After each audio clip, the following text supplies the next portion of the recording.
Bismillahirrahmanirrahim. My name is Adnan Jaftai. Today we are discussing global and international issues associated with strategic management. हम ये देखेंगे कि हमें strategic management के अंदर जो एक organization या firms जो face करती हैं global और internet issues वो क्या हैं. Global issue. What is a global issue? या what are the global issues? Global issues क्या होते हैं? Global considerations impact virtually all strategic decisions. A world market has emerged. It is difficult for a firm to survive relying solely on domestic market. Globally firms इसलिए भी जाती हैं कि अपने आप को एक्सपैंड करें, अपना बिजनेस एक्सपैंड करें. ग्लोबल कंसिडरेशन जो है उसमें आपके स्ट्रेटेजिक डिसीजंस बहुत इन्वॉल्व होते हैं. ग्लोबल मार्केट में अपॉर्चुनिटीज़ हैं. वर्ल्ड टेक्नोलॉजी इतनी फास्ट हो गई है और हर चीज़ इतनी क्लोज हो गई है. कम्युनिकेशन गैप्स ख़त्म हो गए हैं. ब्रिजिंग बहुत अच्छी बहुत स्ट्रांग हो गई है. तो आपके पास ग्लोबली काम करने के मौके बहुत अच्छे हो गए हैं. वो हम नॉर्मली आपने सुना होगा वो लोग कहते हैं वो world is a global village. तो वो ये कहते हैं कि दुनिया समेट दी गई है. तो दुनिया समेट दी गई है तो आपके पास एम्पल अपॉर्चुनिटीज़ होती हैं कि आप डिफरेंट मार्केट में जाएं और ग्रो करें. तो इसलिए लोग ग्लोबली जाते हैं कि वो जब उनका वो अपने आप को एक्सपैंड करना चाहते हैं और अपनी मार्केट्स को एक्सपैंड बिजनेस को एक्सपेंशन चाह रहे होते हैं तो वो ग्लोबल मार्केट्स को एक्सप्लोर करते हैं. स्पेशली मल्टी नेशनल ऑर्गेनाइजेशंस की बात करें कि इंटरनेशनल फर्म्स और multinational corporations face many complex variables. अब उन्हें क्या इश्यूज कॉम्प्लेक्स वेरिएबल्स क्या इश्यूज उनको दरपेश होते हैं. उनमें सबसे पहले है जी सोशल इशू. फिर वहाँ के सोशल इश्यूज के वहाँ सोशल नॉर्म क्या है, सोसाइटल नॉर्म क्या है, सोसाइटी क्या है, रोल ऑफ सोसाइटी क्या है और ये सारी चीज़ें उसमें आती हैं. फिर नंबर 2 आता है कल्चरल. वहाँ का कल्चर कैसा है, लोग क्या चीज़ अडॉप्ट करते हैं क्या नहीं है. अब जिस तरह मुख्तलिफ कंपनीज हैं उनके पास मतलब नॉन हलाल फूड्स या नॉन हलाल प्रोडक्ट्स होती हैं वो इस्लामिक कंट्री में मार्केट नहीं कर सकते. बियर की मार्केट कह लें कि वो हम नहीं, हमारे कल्चर में नहीं है, हमारे सोशल कल्चर में भी नहीं है, तो उसकी मार्केटिंग नहीं कर सकती कंपनीज आके, वो प्रोडक्ट्स नहीं सेल कर सकती. तो ये कल्चरल कंस्ट्रेंट बहुत ज़्यादा मैटर करता है. तीसरी इंपॉर्टेंट चीज़ जो मैटर करती है वो है डेमोग्राफिक, कि वो जो रीजन जहाँ पे उन्होंने अपनी एक्सपेंशन करनी है, जहाँ उन्होंने काम करना है, उसकी डेमोग्राफी क्या है, वो कहाँ पे लोकेटेड है, वहाँ के लोगों की एथेंटिसिटी क्या है, वहाँ के लोगों का एटमॉस्फेयर क्या है, वहाँ के लोगों की बाइंग हैबिट्स क्या हैं, वहाँ लोगों की प्रोफाइल क्या है, इकोनॉमिक प्रोफाइल क्या है. फिर उसके बाद आएगी एनवायरमेंटल इश्यूज के वहाँ पे एनवायरनमेंट कैसा है बिजनेस के हिसाब से, कॉम्पिटिटिव है, चैलेंजिंग है, अपॉर्चुनिस्ट है, या क्या है. फिर उसके बाद वहाँ पे देखेंगे कि वहाँ पे पॉलिटिकल एनवायरनमेंट कैसा है, डेमोक्रेटिक है, हाइपोक्रेटिक है, या किस तरह का सेटअप है, पॉलिटिकली स्टेबल है, अनस्टेबल है, क्या है. फिर उसके बाद जब हम ये देख लेते हैं फिर हम आते हैं गवर्नमेंटल सेक्टर के ऊपर कि वहाँ की गवर्नमेंट का क्या होल्ड है, गवर्नमेंट की क्या जो है वो फेवर्स हैं. कंपनी गवर्नमेंट जो है जो आपकी इंटरनेशनल फर्म्स हैं उनको क्या अपॉर्चुनिटीज़ प्रोवाइड करती है, उनके लिए क्या फ्रेंच बेनिफिट्स प्रोवाइड करती है, क्या प्लेटफॉर्म है, गवर्नमेंट की पॉलिसीज़ क्या हैं, उनका जो स्ट्रक्चर है वो कैसा है, बिजनेस पॉलिसी क्या है, इकोनॉमिक पॉलिसी गवर्नमेंट्स की क्या है, उनका फोकस क्या है, विजन क्या है टुवर्ड्स इकोनॉमिक ग्रोथ क्या है. उसके बाद फिर हम देखते हैं लेजिस्लेचर या लीगल पैरामीटर्स को कि वहाँ का लीगल सिस्टम क्या है, वहाँ पे टैक्सेस का क्या सिस्टम है, वहाँ पे आपको प्रोटेक्शन क्या है, आपके पास वहाँ पे अगर कोई आपके साथ मिसहैप होता है तो आपके पास लीगल रेमेडीज क्या हैं. इसके बाद फिर हम जब ये सारे इसको भी हम चेक लिस्ट में चेक कर लेते हैं तो फिर हमारे पास आती है टेक्नोलॉजिकल फैक्टर्स की जी हम जिस जगह पे जा रहे हैं वहाँ ग्रो कर रहे हैं वहाँ पे टेक्नोलॉजिकल अपडेट्स कितनी मौजूद है. कहीं वो ऐसा तो नहीं कि उनके पास, अब जिस तरह अगर हम बात करते हैं हम किसी ऐसे रिमोट एरिया में जाके काम करते हैं, दुनिया के ऐसे कोने में जाते हैं जहाँ पे इलेक्ट्रिसिटी का प्रॉब्लम है, या जहाँ पे पानी नहीं मिलता, पानी का है प्रॉब्लम है, या वहाँ पे आपके पास मशीनरी का इशू आ जाता है, तो उसे हम टेक्नोलॉजिकल इश्यूज कहते हैं. कि आपके पास सिस्टम कैसा है, आपके पास एनर्जी और बाकी जो सोर्सेज है वो कैसी है, यू अवेलेबल टेक्नोलॉजी क्या है. अब फर्ज करें आप लोग चाइना से जाके अपनी ब्रांडिंग करा रहे होते हैं, चीज़ों की बहुत सारी चीज़ें जो है चाइना में बन रही हैं, इसलिए बन रही होती हैं कि उनका कॉस्ट ऑफ प्रोडक्शन कम आती है. जब वहाँ पे जाते हैं तो वहाँ पे टेक्नोलॉजिकल एस्पेक्ट्स को भी देखें तो वो बहुत ज़्यादा रैपिडली इम्प्रूविंग है और वो जो है चीज़ों को अडाप्ट करते जाते हैं। फिर last but not the least is competitive opportunities and threats, कि जब हम ग्लोबल मार्केट में जा रहे होते हैं तो हम जो है अपना एनालिसिस करते हैं कि जी हम जो वहाँ जा रहे हैं क्यों जा रहे हैं। वहाँ आप कुछ एम्पल अपॉर्चुनिटीज़ को आप हाईलाइट करते हैं और उन अपॉर्चुनिटीज़ को अपनी स्ट्रेंथ्स के साथ आप करते हैं मेयर, और फिर आप जो उससे आपको ग्लोबल एक्सपेंशन में जो थ्रेट्स आ रही होती हैं वो उन्हें मिनिमाइज कर रहे होते हैं with your strengths to grab that opportunities which you have highlighted while going global. अब हम डिस्कस करते हैं कुछ potential advantages of international operations. वो क्या है कि जी इंटरनेशनल जाने से क्या होता है, आपको नई मार्केट्स एक्सप्लोरेशन मिलती है, आपको नया कस्टमर बैंक मिलता है, आपको नए कस्टमर्स मिलते हैं, आपको नई चीज़ें सीखने का मौका मिलता है। तो वो ये कह रहे हैं कि गेन न्यू कस्टमर्स है, absorb access capacity, reduce unit cost and spread economic risk. जब आप ग्लोबल एक्सपेंशन में जाते हैं तो आपकी कॉस्ट ऑफ प्रोडक्शन डाउन होती है। वो डाउन इसलिए होती है कि जो हमने जब आपने कॉस्टिंग की बात करते हैं तो कॉस्टिंग के अंदर हमारी कुछ ऐसी कॉस्ट होती हैं कि हम हमारी वो कॉस्ट जो है वो फिक्स होती है, वो हम काम करें ना करें हमें फिक्स कॉस्ट पे करनी पड़ती है। तो वो कॉस्ट जो हम रिड्यूस कर रहे होते हैं वो हम नंबर ऑफ यूनिट्स जो प्रोड्यूस हो रहे हैं उससे कर रहे होते हैं। कि अगर 100 यूनिट का भी फर्ज करें आपकी 1000 रुपए कॉस्ट है तो 1000 यूनिट की भी ही 1000 रुपए कॉस्ट होगी। तो वो ये देख रहे होते हैं कि हम जो है प्रोडक्शन अगर प्रोडक्टिविटी हम इंक्रीज करते हैं तो हमारी कॉस्ट ऑफ प्रोडक्शन डाउन हो जाती है। जब कॉस्ट ऑफ प्रोडक्शन डाउन होगी तो आपके प्रॉफिट्स बढ़ेंगे। तो ये, और फिर दूसरी चीज़ ये कि जब आप ग्रोथ में जा रहे होते हैं, आप अपनी मार्केट नहीं एक्सप्लोर कर रहे होते हैं और उसमें जा रहे होते हैं, तो पर्पज़ ये भी होता है कि अपना रिस्क मिनिमाइज कर रहे होते हैं। कि आप एक जगह काम कर रहे होते हैं, आपकी मार्केट स्टेगनेंट हो जाती है, वहाँ ग्रोथ के एस्पेक्ट्स कम हो जाते हैं, कंपेटिटिव एनवायरनमेंट बढ़ जाता है, तो आप ऐसी जगह पे जाते हैं जहाँ लीस्ट कंपटीशन होता है चीज़ों का और आप फिर वहाँ पे अपनी मार्केट को ग्रो कर रहे होते हैं। फिर वो कहता है कि जी allow firms to establish low cost production facilities, competition में बी लेस इंटेंस।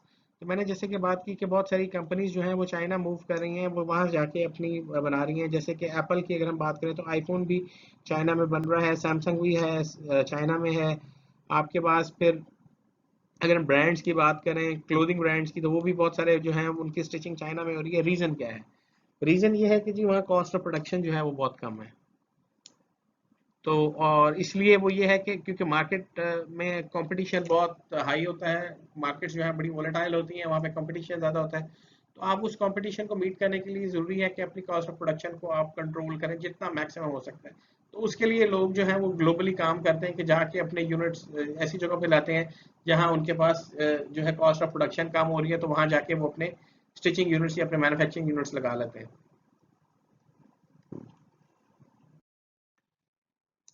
फिर वो कहता है कि जी reduce tariff, lower taxes and favourable political treatment. Global जाने का एक ये भी मकसद होता है कि गवर्नमेंट जो कंपनीज होती हैं या ऑर्गेनाइजेशन वो ये कहती हैं यार हम ग्लोबल जाते हैं तो हमें ये है कि हम वहाँ जाके हमें टैक्स कम पे करना पड़ेंगे, टैरिफ रिड्यूस होगा, वहाँ नई मार्केट एक्सप्लोरेशन है, वहाँ गेन के चांसेस ज़्यादा हैं, टैक्स नेट जो है वो टैक्स स्लैब्स लो हैं, और जो वहाँ की जो गवर्नमेंट्स है वो फेवर करती है लोगों को, और वो एफडीए फॉरेन डायरेक्ट इन्वेस्टमेंट जो आ रही है आपकी उसको भी वो इनकरेज करती है, और कंपनी जो आके आपके पास काम करती हैं उनको भी इनकरेज करती है। तो इसलिए भी ग्लोबल वेंचर ग्लोबली ऑर्गेनाइजेशन जो है वो जा रही होती हैं। फिर ये है कि अगर आप ग्लोबल ऑर्गेनाइजेशंस जो है आपके अपनी ऑर्गेनाइजेशन को किसी के साथ जॉइंट वेंचर में ले जाते हैं और जाके आप उस नई मार्केट को स्टडी करते हैं और करते हैं, तो वो भी एक बड़ा फ्रूटफुल हो सकता है वाइल गोइंग ग्लोबल। तो कहते हैं joint ventures can enable firm to learn new technology, culture and business practices. जाहिर बात है कि एक फर्म जो एक एरिया में काम कर रही है, तो जो एक बंदा है जिसके लिए वो बिल्कुल वो एरिया जो है वो नया है और उसको नहीं पता कि वहाँ पे क्या उसके मामलात हैं, वहाँ कल्चरल कंस्ट्रेंट्स क्या हैं, सोसाइटल नॉर्म्स क्या हैं, आपकी डेमोग्राफी क्या है, वहाँ पे लोगों की इकोनॉमिक सोशो कंडीशन क्या है। तो उसके लिए वो ये होता है कि वो जॉइंट वेंचर कर लेते हैं वहाँ की लोकल कंपनीज के साथ।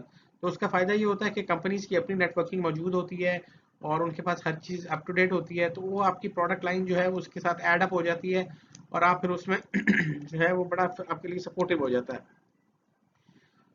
फिर ग्लोबल जाने का एक और बड़ा होता है कि आप इकोनॉमीज ऑफ स्केल गेन कर रहे होते हैं, आप अपने आप को आप इकोनॉमीज ऑफ स्केल को आप अपना जो है वो गेन कर रहे होते हैं।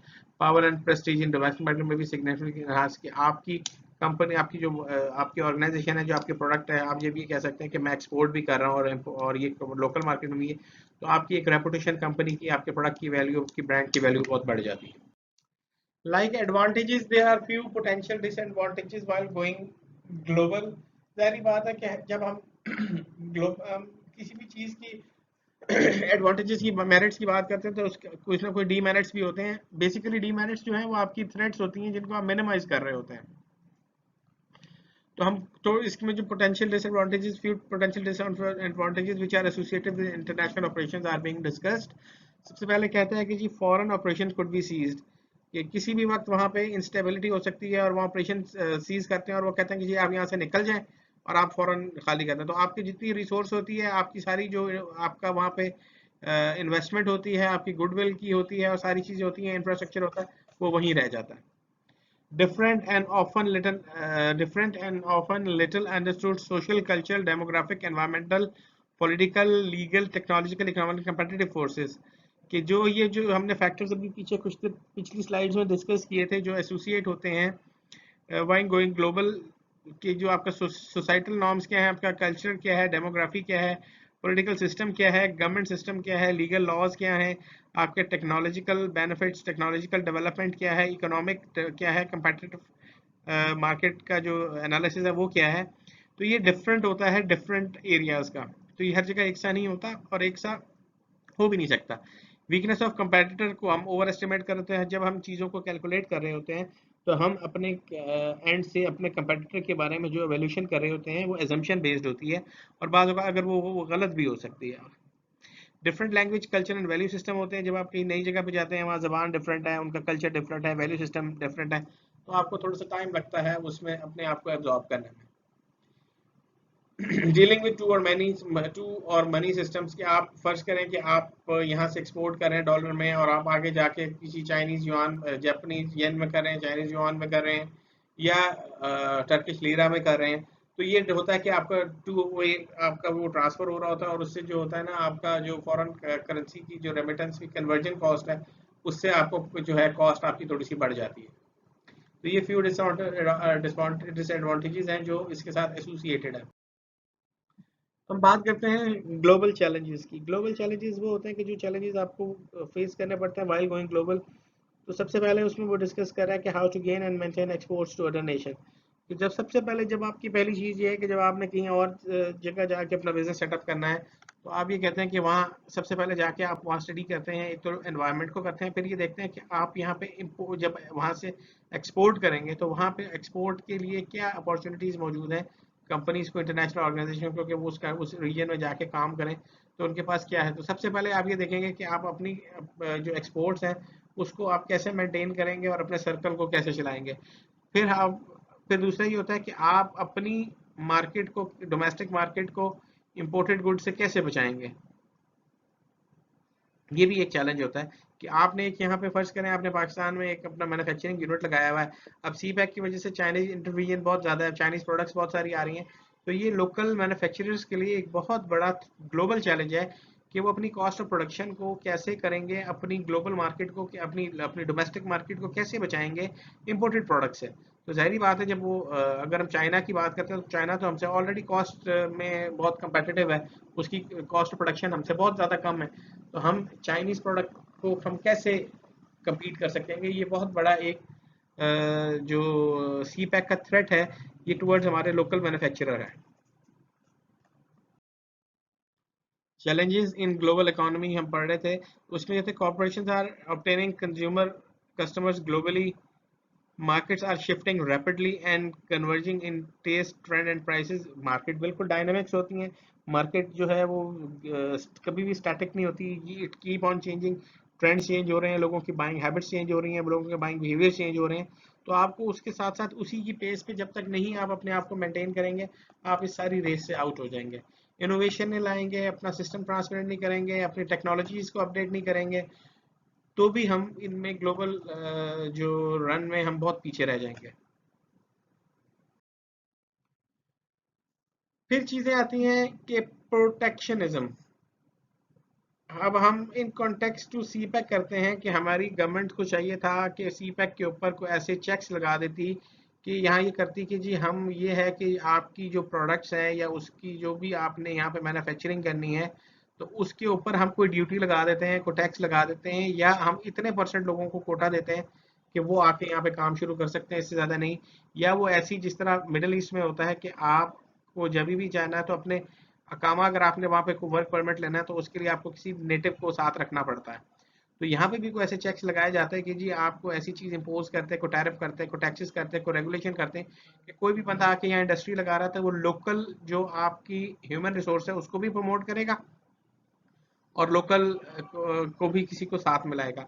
अब अगर फर्ज करें चाइना ने आके इंडस्ट्री स्टैब्लिश की, वो अपने वर्कर्स को वहां से ले आई और सारा काम कर लिया, आपकी तो वर्कर्स रह गए यहाँ पे। ये बहुत बड़ा ग्लोबल थ्रेट है हमें। सी पैक का इस वक्त की सबसे बड़ा एक जो है आई ओपनर इशू है कि जब चाइनीज कंपनीज ने यहाँ पे काम करना शुरू कर दिया, उन्हें हम इंसेंटिव्स भी दे रहे हैं, उन्हें हम डिस्काउंट्स भी दे रहे हैं, हम उन्हें एक्सपोर्ट में रिबेट्स भी दे रहे हैं, और हम उन्हें ये कोई इस किसी चीज पे बाउंड नहीं कर रहे हैं, हम कोई प्रोटेक्शनिज्म की पॉलिसी नहीं लेकर आ रहे हैं कि हम उनको रोकें कि जी उन्हें बाउंड करें कि you are bound to use human resource locally, आपको लोकल ह्यूमन रिसोर्स को लेना।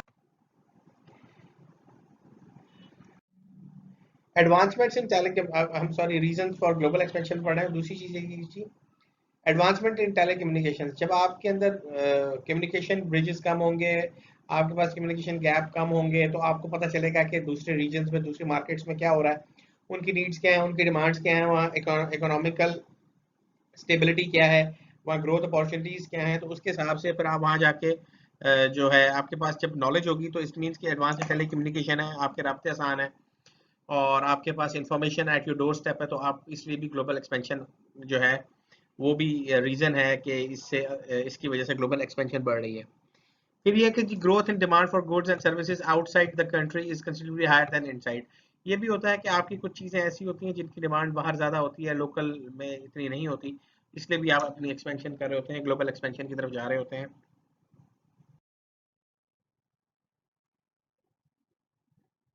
ग्लोबलाइजेशन क्या है? Globalization the process of doing business world wide.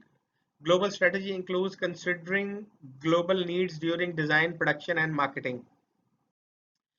एक वीक इकोनॉमी, वीकर इकोनॉमी क्या होती है? जहाँ रिसेशन होता है, recession, two consecutive quarters of decline in real gross domestic product. Many countries have recently experienced a recession. Unemployment rates are high across the US or any country around the world. जब recession होता है तो unemployment होती है, ले offs दे देते हैं, लोगों को निकाल देते हैं, डाउन साइज कर रहे होते हैं, तो इस वजह से वो अपनी जॉबलेस हो रहे होते हैं और वो फिर ये होता है अनएम्प्लॉयमेंट बढ़ रही होती है। अब हमने कल्चरल डिफरेंसेस की बात की थी जी। कल्चरल डिफरेंसेस क्या हो सकते हैं? टाइम के, स्पेस के, फैमिली रोल्स के, फैमिली नॉर्म्स के, फैमिली ट्रेडिशंस के, रिलीजियस फैक्टर्स से।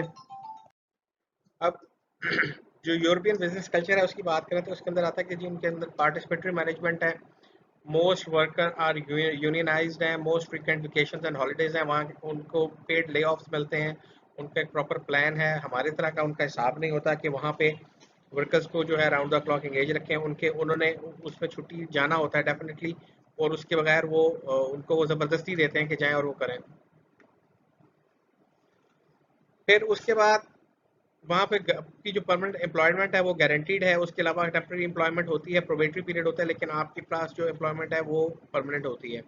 वर्कर ऑफर रिसेंट पे for performance, commission and objective measurement and reward system. उनका रिवॉर्ड सिस्टम बहुत रिफाइंड है एज कम्पेयर टू आवर। हम एशियन बिजनेस कल्चर की बात करें अपने सब कॉन्टिनेंट की, तो first names are normally not used in the business. Extended periods of silence are important. A sale is the beginning, not the end of the relationship. Resting, listening, mediating and thinking are considered productive. तो ये अगर आप इसको देखें तो ये दोनों एक दूसरे से entirely वाइस वर्सा चल रहे हैं। तो ये देखिए अगर आप कंपेयर करें दोनों के हम बिजनेस कल्चर्स को, तो बड़ा एक्सट्रीमली डिफरेंट कल्चर है हमारा एशियन और यूरोपियन जो है। वो बहुत ऑर्गेनाइज्ड और सिस्टमेटिक कल्चर है और हमारे पास जो है वो कल्चर जो है वो काफ़ी डिफरेंट है। यहाँ मतलब way of thinking, way of doing business और बाकी सारी चीज़ें बहुत डिफरेंट है। जो मैक्सिकन बिजनेस कल्चर है वो ये है कि वहाँ पे लो टॉलरेंस फॉर एडवर्टाइजेबल रिलेशनशिप और फ्रिक्शन एट वर्क। वहाँ पे टॉलरेंस नहीं है एट वर्क, वहाँ पर बहुत ज़्यादा आपकी एग्रेसिव बिहेवियर्स है लोगों के। Employees are paternalistics, workers do not exist self expression और initiative at work. Business stress वहाँ है, कलेक्टिविज्म ज़्यादा है, continuity operation, belongingness, formality, doing exactly what you are told. बहुत बहुत रिजिड किस्म का सिस्टम है मैक्सिकन बिजनेस कल्चर जो है as compare to European. European flexible है, हमारा वाला इंटायरली डिफरेंट है, और ये जो है ये थोड़ा सा रिजिड सिस्टम है।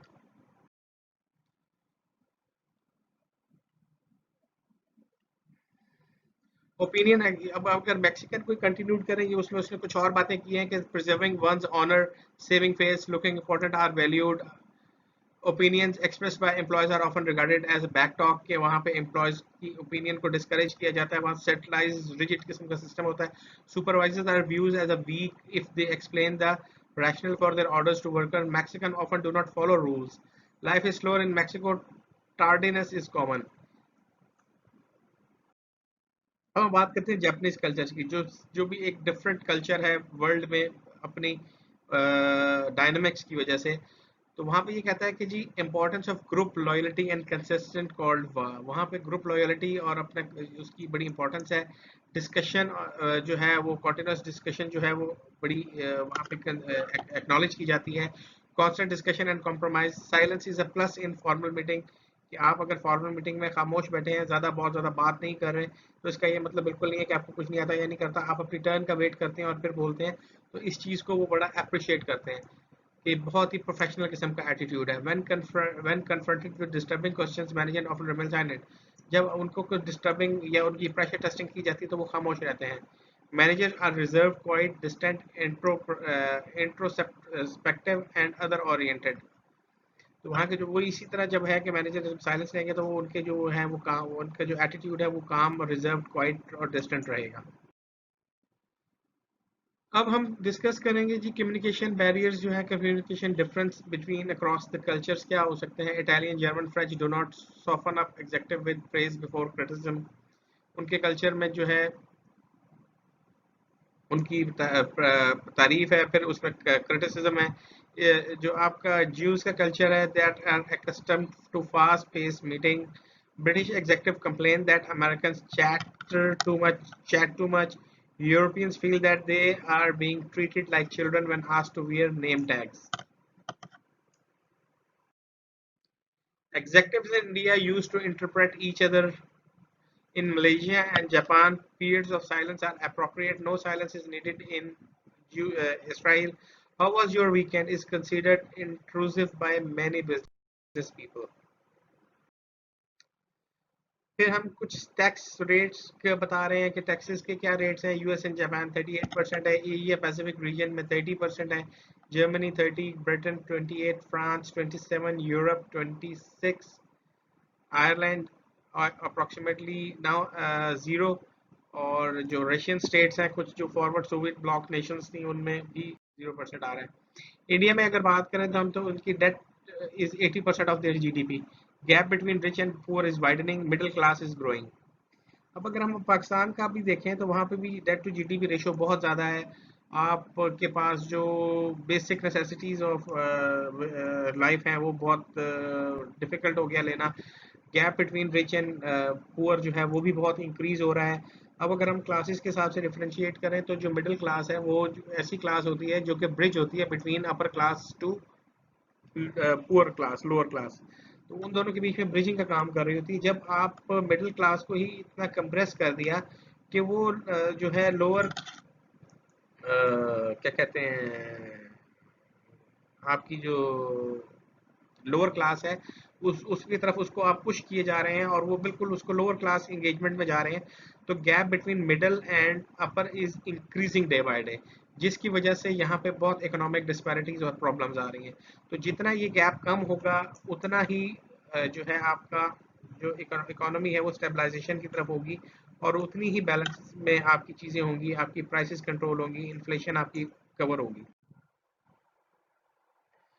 जॉइंट वेंचर्स की इंडिया में जो थी वो बहुत mandatory for foreign companies doing business in India. जो भी फॉरेन कंपनी मल्टीनेशनल इंडिया में काम करती हैं उनको जॉइंट वेंचर्स ही करना पड़ता है, वो इंडियन फर्म्स के साथ मिलकर काम करेंगी और उसमें जो ओनरशिप है 74% वो इंडियन बेस्ड फर्म की होगी। इसी वजह से बहुत सारे जॉइंट वेंचर्स फेल हुए क्योंकि उन्होंने वो अपने स्टाइल से चलना चाहते थे। और जो जाहिर बात है जिनके पास मैक्सिमम नंबर ऑफ शेयर्स थे वो अपनी मैनेजमेंट चाहते थे, तो इस वजह से जॉइंट वेंचर्स फेल हुए। लेकिन एक लिहाज से मुल्क के लिए ये चीज़ बहुत अच्छी होती है कि आप अपने लोकल इकोनॉमी को, लोकल स्ट्रक्चर को, लोकल चीज़ों को, लोकल मैन्युफैक्चरर को सपोर्ट करते हैं और उनको ग्रो करने का मौका देते हैं, जिसके अंदर जिससे एम्प्लॉयमेंट भी बढ़ती है और अपॉर्चुनिटीज बढ़ती है। दो global competition is very healthy. Global जो ऑर्गेनाइजेशंस आती हैं वो बहुत सारी चेंजेस लाती हैं, रिफॉर्म्स लाती हैं आपके अंदर, आपके वहाँ के एरिया को डेवलपमेंट के अंदर उनका फोकस, उनकी थिंकिंग, उनकी हर चीज़ें बड़ी डिफरेंट होती हैं, तो हम दोनों चीज़ों को इग्नोर नहीं कर सकते।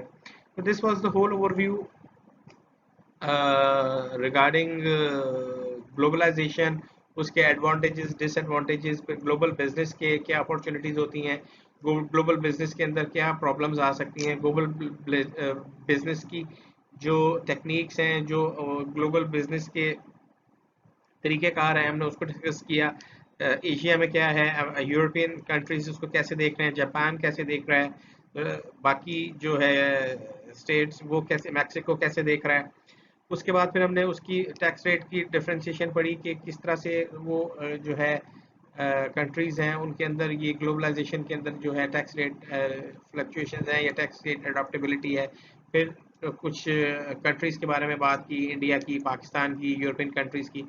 तो हम जो है ऑलमोस्ट अपना जो स्ट्रेटेजी मैनेजमेंट का सब्जेक्ट है उसकी क्लोजर की तरफ है। तो इंशाल्लाह we'll be concluding our session in upcoming days. Hopefully we'll be discussing case studies in the near future. Thank you.